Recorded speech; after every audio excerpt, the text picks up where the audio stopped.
Imagine this. What happened, he made the fire, the snake came out. Notice, the fire did not kill the snake. The fire only exposed the snake.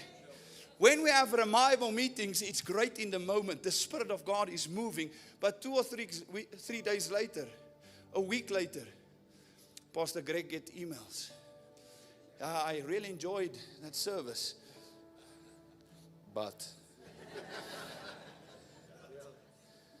you will be crying in the presence of God. It's a holy moment. The next day, you're in the car and all these bad thoughts comes up.